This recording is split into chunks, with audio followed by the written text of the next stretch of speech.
பசங்களை எப்படி பிடிச்சதோ அப்படியே ஏத்துக்குங்க. உங்களுக்கு ஏத்த மாதிரி உங்களை மாத்தணும்னு நினைச்சீங்கன்னா அவங்க உங்களை மாத்திட்டு போயிட்டே இருப்பாங்க. ஆளுநர் இல்ல யாரா இருந்தாலும் சரி தமிழ்நாட்டு வளர்ச்சியை தடுக்க முடியாது. தமிழ்நாட்டில் இன்னைக்கு நம்ம செஞ்சுட்டு இருக்கக்கூடிய வளர்ச்சி யாரா தடுக்க முடியும்? எந்த கும்பலாலும் அதை தடுக்க முடியாது.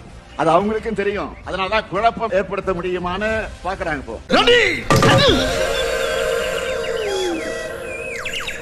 எந்த ஒரு விஷயத்தையும் பிளான் பண்ணாம பண்ணா இப்படித்தான். பிளான் பண்ணி பண்ணணும். ஓகே. அதுக்கப்புறம் இருந்தா தானே நல்ல விதமா ஓடும். ட்ரெயின்ல போறவங்கள கையை பிடிச்சி இழுத்து பண்ணி இது பண்றாங்க. என்ன சொல்றது, கருப்பமா இருக்கிறவங்கள இப்ப கையை பிடிச்சி இழுத்து கீழே தள்ளி இருக்கிறான். பேச வேண்டியதை பேச வேண்டிய நேரத்துல பேசிடணும்டா. இப்படி பேசுறேன்னு பேசாமே இருந்தேன்னு வச்சுக்க, கடைசி வரைக்கும் பேச முடியாது. தினமும் நடந்துட்டு தான் இருக்கு. லட்சக்கணக்கான மக்கள் கூடுறாங்க, அமைதியா வீட்டுக்கு திரும்பி போறாங்க. ஆன்மீக வேற, அரசியல் வேறன்னு பகுத்தறிந்து பார்க்கிற மக்கள் வாழுகிற மாநிலம் நம்முடைய தமிழ்நாடு. எங்க அப்பா புலி சுட்டுட்டாரு, புலி சுருண்டு விழுந்துருச்சு சத்தம். இப்படி எல்லாம் நாட்டுல இருந்தா எப்படி பண்ண முடியும் சொல்லுங்க? ஸ்கூலு 3 வாத்தியாரு இன்னும் போராட்டம் நடந்துகிட்டு இருக்குது. இப்படி எல்லாம் உண்டா சொல்லுங்க பாக்கலாம்? இதெல்லாம் வாத்தியாரு பொண்டாட்டி எல்லாம் இல்லாமையா இருக்கும். எந்த மாதிரி தண்டனை கொடுத்தா இந்த தப்பு குறையுமா? தண்டனை தூக்குல போடணும். இல்ல அதுல சித்தப்பு ஒரே கூடி நின்னு அதிசயமா என்ன வேடிக்கை பார்த்தாங்க. பின்ன பார்க்க மாட்டாங்க. இப்படி ஒரு சனியம் பிறந்துருச்சு, இது எப்படி சாகடிக்கலாம்னு பாத்துருப்பாங்க.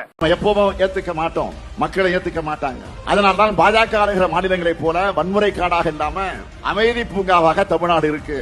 இந்த அமைதியை சில சக்திகளால பொறுத்துக் கொள்ள முடியல. அதனால சீர்குலைக்க பாக்குறாங்க. நல்லிணக்கமும் நட்புணர்வும் தான். இந்தா சாப்பிடு. கவர்மெண்ட் ஆஸ்பத்திரினா நாக்கி தூக்கி மாதிரி ரொட்டியை தூக்கி எறிகிறேன். நாங்க குடுக்கிற வரி பணம் தான் சம்பளமா வாங்குற தெரியுமா? ₹1,00,000 நீ வரி கட்டு. ஒயின் சாப்ப ஒலிக்கணும், அவ்வளவுதான். போதும் விடுங்க, நான் போறேன். அப்புறம் இது வேற நான் வேற சொல்லிட்டு அப்புறம் என்ன ஒண்ணு நம்ம வளர்ச்சியை பொறுத்துக்க முடியாம தான் நம்ம ஆட்சிக்கு கலமை ஏற்படுத்த சமூக வலைத்தளங்கள்ல ஒவ்வொரு செய்தியும் எப்படி எல்லாம் பிரிக்கிறாங்க, கருத்துருவாக்க செய்யறாங்க. அவங்களுடைய நோக்கம் ஒண்ணுதான், திமுகவை எப்படி அழிக்கலாம், தமிழ்நாட்டோட வளர்ச்சியை எப்படி கெடுக்கலாம். ஏன்னா அவங்களுடைய நீண்டகால திட்டத்துக்கு தடையா இருக்கிறது நம்முடைய திராவிட மாடல் ஆட்சி தான். அவங்களால இதை பொறுத்துக்க முடியல. இந்த ஆட்சி இருக்கிறதாலதான் தமிழ்நாட்டு முன்னேற்ற திட்டங்கள் எல்லாம் செயல்படுத்துறாங்க. உண்மையான வரலாற்றை தோண்டி எடுக்கிறாங்க. மொழி உணர்வு, கல்வி உரிமை, மாநில உரிமைன்னு பேசுறாங்க. அவங்களுக்கு கொடுத்தாதான் அவன் இதுக்கு வரவங்க அந்த தண்டனை பண்ண மாட்டாங்க. கவர்மெண்ட் அந்த தண்டனை கொடுக்கணும்னு நினைக்கிறீங்களா? அது கொடுக்குறாப்புல இருந்தா ஏன் இது மாதிரி நடக்குது? கவர்மெண்ட் அந்த தண்டனை கொடுக்குறாப்புல இருந்தா ஏன் இது மாதிரி நடக்குது?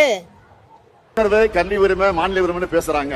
அவங்களுக்கு இதெல்லாம் நம்ம பார்த்தா பிடிக்கல. நான் உறுதியோடு சொல்றேன், தமிழ்நாட்டுக்கு பக்கபலமா திமுக ஆட்சி எப்பவும் இருக்கு. என்ன பண்ணுது, இன்னைக்கு சின்ன சின்ன பசங்க எல்லாம் பிச்சை எடுக்குது.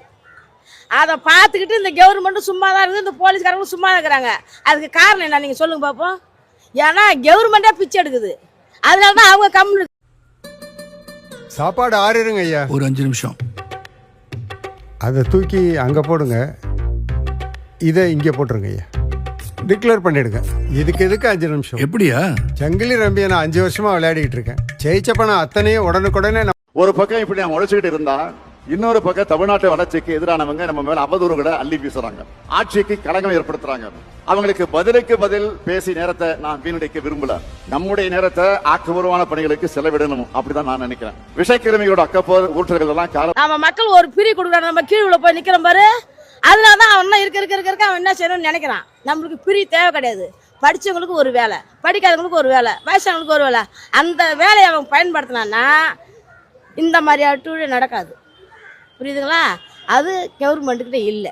இப்படி எத்தனையோ பேரை நாம இந்த 1/2 நூற்றாண்டுக்கு மேலான வகையில என்னுடைய வாழ்க்கையில பார்த்துட்டு தான் இருக்கேன். என்னை பொறுத்த வரைக்கும் நான் அழுத்த நிறுத்தமா சொல்றது, மத்தவங்க மாதிரி கண்ணு கட்டி தூரம் வர எதிரிகளே இல்லைன்னு இருமாப்போடு நான் பேசுறவன் இல்ல. இந்த ஸ்டாலின் தோழமையில இருக்கக்கூடியவங்க பேசினாலும் சரி, எதிர்முகாமில் இருக்கக்கூடியவங்க பேசினாலும் சரி, அன்பா பேசினாலும் சரி, கோபமா பேசினாலும் சரி, மக்களுக்கு நன்மை இருந்தா அதையெல்லாம் செஞ்சு கொடுக்கணும்னு நினைக்கிறவன்.